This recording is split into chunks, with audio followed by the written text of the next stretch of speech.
Hello tout le monde, je suis super contente d'être là. En vrai, je suis un peu stressée parce que c'est la première fois que je suis dans la position de celle qui interviewe plutôt que interviewée. Pour ceux qui ne me connaissent pas, je suis Justine Hutto, je suis la CEO et fondatrice de Respire, qui est une marque de soins et d'hygiène naturelle. Est-ce que vous connaissez Respire ? Ouais, ah ouais, bah, merci. Je vois des oui. Ça va mieux. Ça va mieux, c'est bon, vous me connaissez. Non, mais je suis ravie de faire ça. Et donc, il va y avoir plein d'ateliers hyper inspirants. Je ne vais pas du tout répéter ce qui a déjà été dit, mais c'est vrai que quand je me suis lancée il y a 3 ans dans Respire, je connaissais rien à l'entrepreneuriat. Et j'ai énormément appris, je me suis énormément inspirée des entrepreneurs, des erreurs qu'ils ont déjà faites, des success stories aussi. Et donc, je trouve ça génial de pouvoir aujourd'hui interviewer des entrepreneurs à succès qui vont vraiment pouvoir vous donner des clés. Et j'espère que ça va vous inspirer. Alors, à chaque atelier, donc on en a 5, ouais, c'est ça, 5. Ou 6, non 6, parce qu'il y a une 6e personne à la fin. À chaque fois, il y aura une question au moins du public qui sera posée, donc vous ou sur les réseaux, donc n'hésitez pas à poser vos questions. Voilà, bon, on va démarrer direct sur le premier atelier qui s'appelle l'art du storytelling. Alors, comment raconter l'histoire de sa marque. Et on accueille aujourd'hui Tigran Sedou, qui est le cofondateur de Big Mama. Vous connaissez tous Popolare, Pink Mama. Je les ai pas tous en tête. La Felicita, évidemment, à Station F. Donc, c'est tant d'adresses qui sont sous un groupe qui est Big Mama. Big Mama qui a été élu, classé parmi les 10 meilleures chaînes de pizza en Europe. Rien que ça. Et c'est aujourd'hui 21 restaurants, 2000 salariés dans 5 pays et plus de 10 000 clients. Je suis ravie de t'accueillir. Merci beaucoup. Et on accueille également Guillaume Lacroix, qui est le cofondateur et CEO de Brut. Alors Brut, si vous ne connaissez pas, c'est le média français social 100% vidéo. Fondé en 2016, Brut, c'est aujourd'hui plus de 350 millions de personnes touchées dans le monde chaque mois. Incroyable. 500 millions. Qui m'a donné ces chiffres ? Il travaille le coupable est là-bas. Et il travaille chez Brut. Va falloir te mettre à jour, Félix. Merci de rétablir la vérité. Non, bien sûr. Bon, on se lance direct dans l'art du storytelling. Tigran, Guillaume, on dit qu'un bon pitch, c'est une histoire qui tient en une phrase. Je suis sympa, je vous laisse 2 phrases.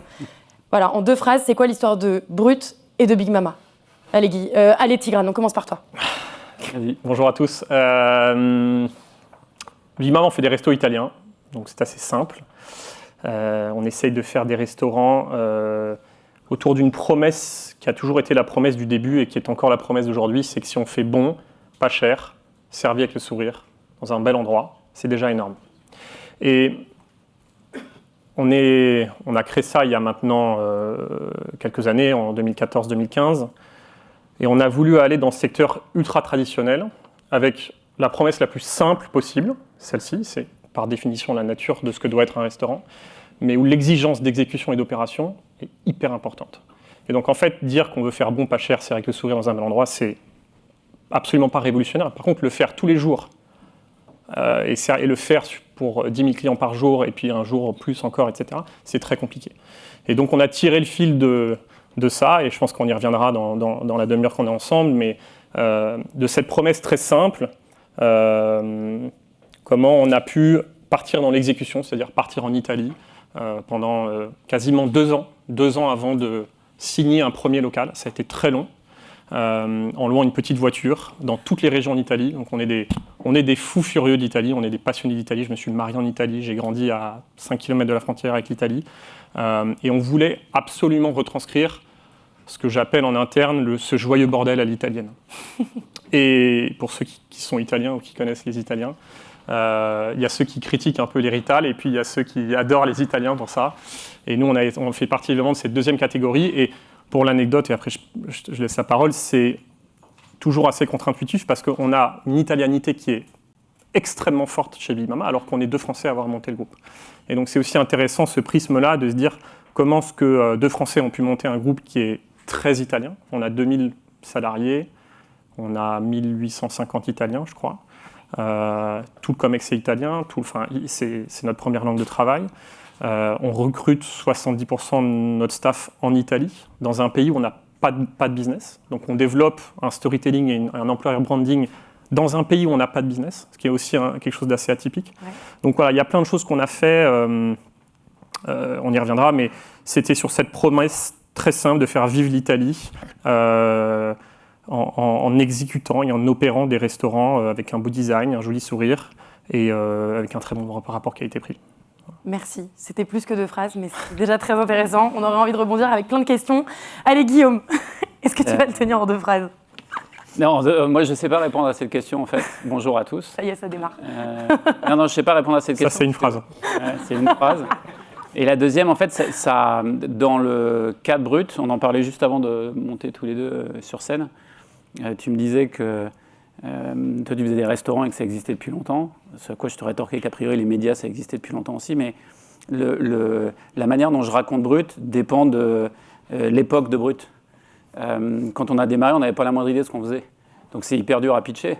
Le seul truc qu'on pitchait, c'était une évidence pour nous, qui était, quand tu regardes les chiffres, l'âge moyen, je ne sais pas si vous regardez la télévision, certains encore, est-ce que vous connaissez l'âge moyen d'une émission comme Quotidien, par exemple, sur TMC 30, 35, 35 ans. 50. 50. Et c'est une émission jeune de la télévision. Donc nous, ce qu'on savait, parce qu'on venait de la télévision avec mes associés, c'est que la télévision, la radio et la presse écrite sont en gros lus ou regardés par des gens de plus de 50. On a beaucoup entendu quand on a lancé Brut que les jeunes ne s'intéressaient pas au monde ou à l'information, ce qui me semblait être totalement surréaliste. Et j'ai un pote à l'époque qui m'a dit, quand tu as ce genre d'idée, c'est soit tu es complètement con, soit tu es un génie, mais il n'y a pas d'entre-deux. Si ça n'existe pas, c'est qu'il y a sans doute une bonne raison. Ouais. Soit c'est parce que ça n'a aucune chance de marcher, soit c'est parce que c'est une mauvaise idée, ou alors c'est parce que personne ne l'a fait. Donc nous, on s'est emparé de ça et on a fait un média qui est devenu d'ailleurs un média pour les jeunes. Donc moi, j'avais 42 ans à l'époque où je l'ai fait, mon associé avait un peu plus que ça. Donc c'était une start-up de vieux pour les jeunes. Et au début, on a dit on fait un média sur les réseaux sociaux, puis après on est devenu le leader mondial de l'information pour les jeunes sur les réseaux sociaux. Puis après, on est devenu une plateforme pour les créateurs. Enfin, ça dépend vachement de l'étape. Après, il y a, je pense, un truc très important dans le pitch, c'est que de toute façon, ça doit partir d'un point qui est important pour vous, pour celui qui entreprend, quoi. Si vous êtes capable d'identifier un problème que vous voulez régler ou une idée très claire de la manière dont vous allez le dire, c'est un bon début. Mais dans le cas de Brut, pour être très honnête, le pitch de Brut, il a plein de vérités successives. Okay. Voilà, parce que Brut s'est transformé au fur et à mesure du temps. Au début, on était juste français, aujourd'hui on est global.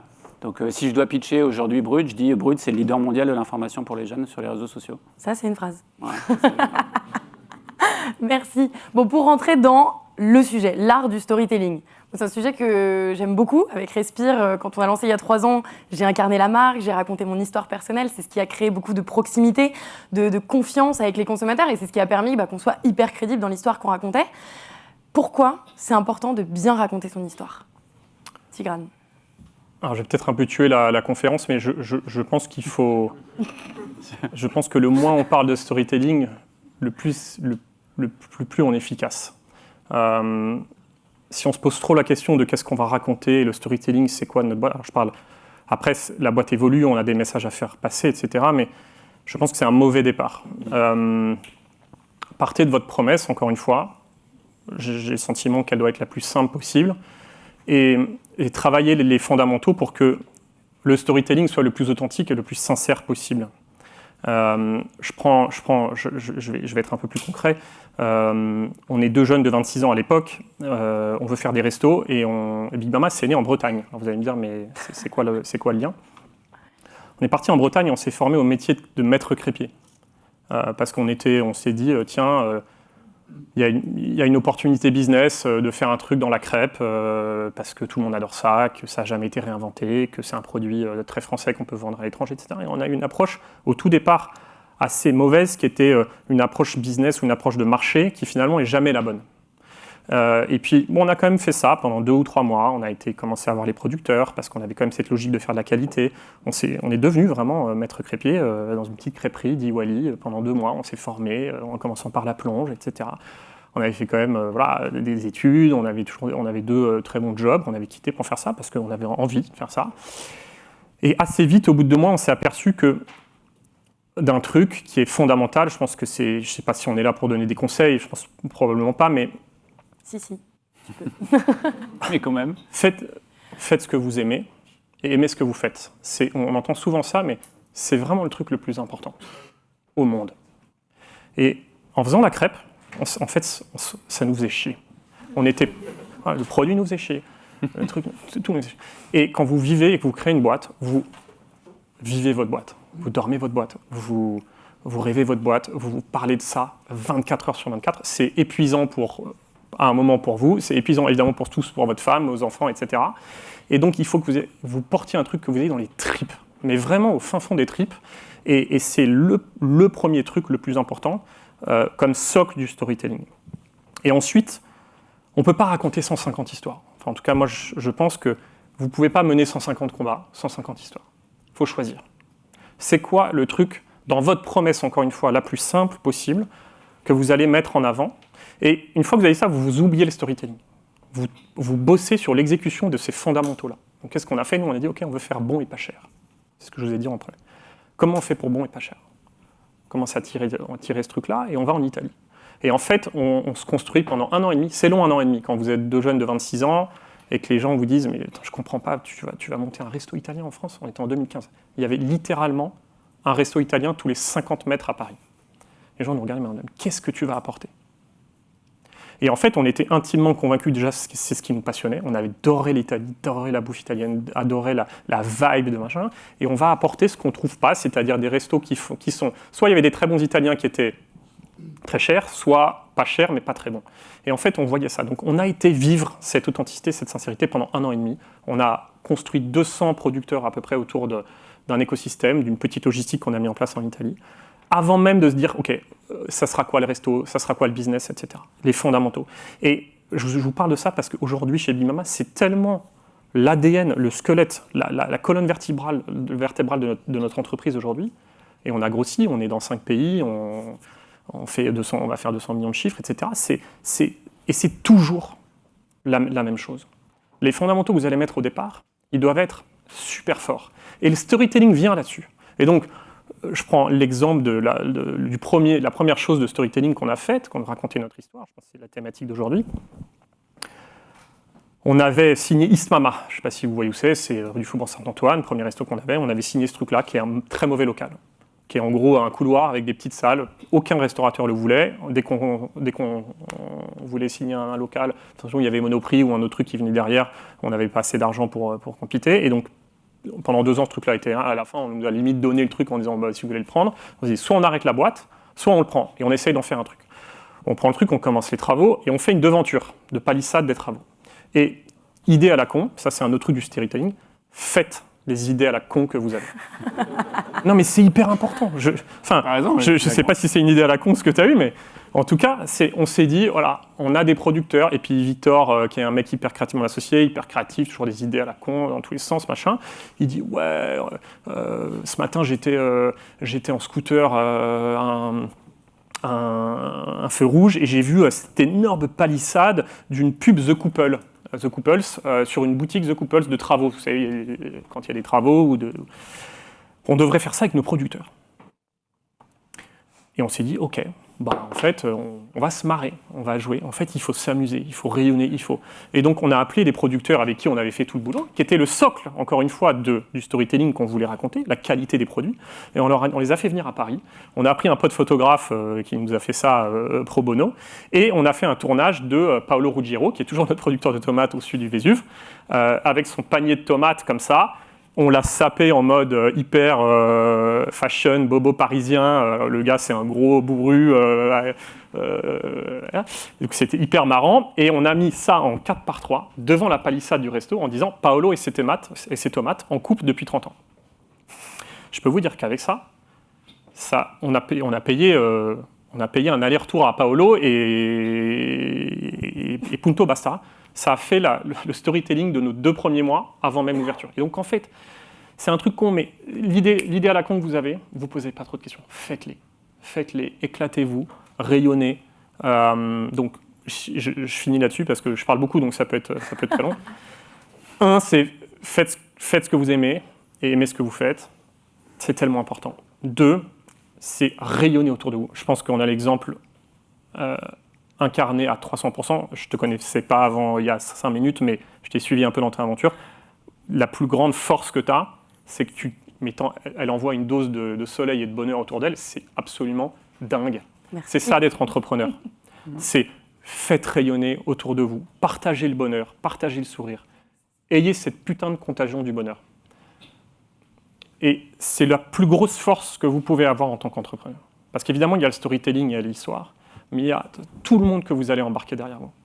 Et en fait, le smile qu'a Justine dans son truc, et quand on la voyait dans sa vidéo, ouais, évidemment, elle a raconté son histoire perso, et ça, mais en fait, c'était tellement une source de bonheur, une contagion, qu'on avait envie d'y aller, en fait. J'avais envie d'aller acheter son truc, parce que je la trouve, ça. Et partout, maintenant, maintenant, je deviens le patron d'une boîte de 2000 personnes, c'est la même chose. C'est comment est-ce qu'on construit notre petite contagion autour de nous, parce que c'est tellement... On donne du bonheur, on en reçoit. C'est une maladie contagieuse, positive.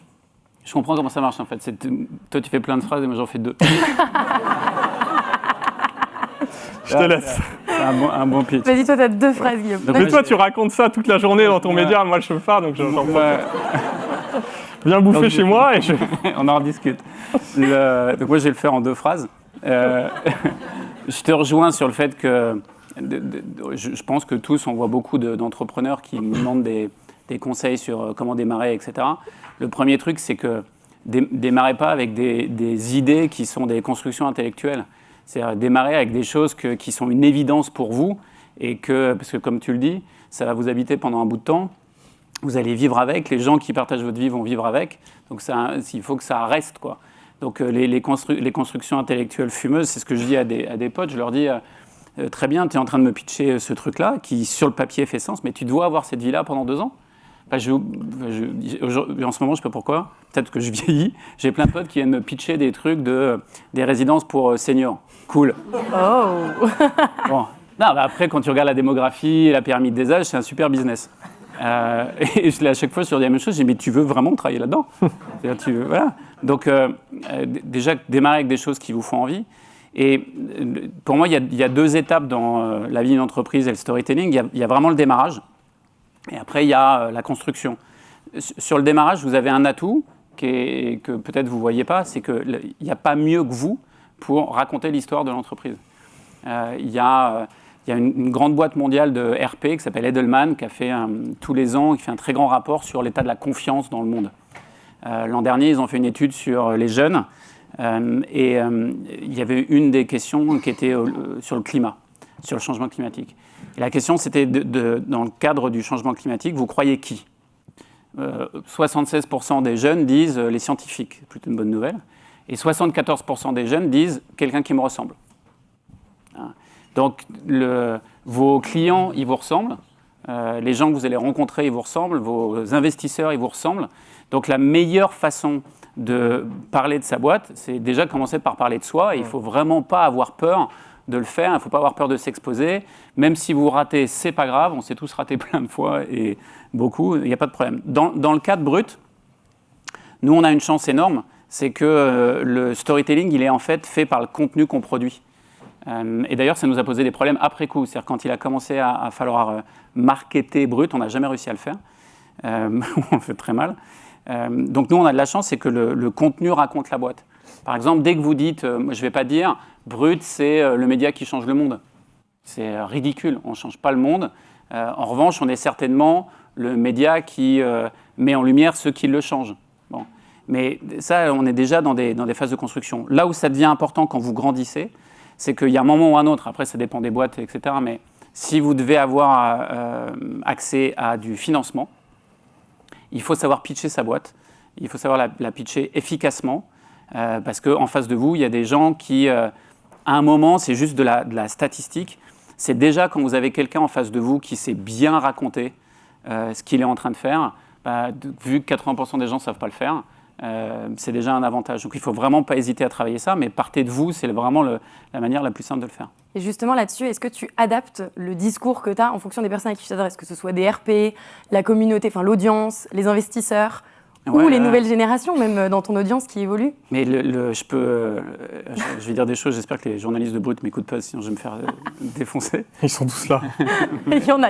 Mais je pourrais très bien, aujourd'hui, si je suis en face d'une agence de pub, etc., ou d'un patron marketing qui est obsédé par la performance et l'achat média et la performance, je peux lui dire que Brut est un funnel d'acquisition organique incroyable parce qu'on touche 100% des 15-35 ans en France par mois et que du coup, on peut amener des gens organiquement vers sa marque. Voilà. Bon, c'est horrible de pitcher Brut comme ça. Mais donc ça dépend de qui j'ai en face de moi. Des investisseurs, je vais leur dire que c'est le meilleur investissement de leur vie. Et voilà. Après, il y a dans le pitch, il faut faire attention aussi à une chose, c'est que notamment pour les levées de fonds, les gens, ils n'investissent pas sur ce que vous venez de faire, ils investissent sur ce que vous allez faire. Donc, et ils vont se poser deux questions, surtout au début, ils vont se dire est-ce que l'idée me semble bonne et est-ce que la personne que j'ai en face de moi, elle est capable de l'exécuter et surtout, en tant qu'investisseur, est-ce que j'ai envie de passer 5 ans avec elle? Parce que c'est quand même ça, un investisseur, à un moment, il va passer du temps avec vous.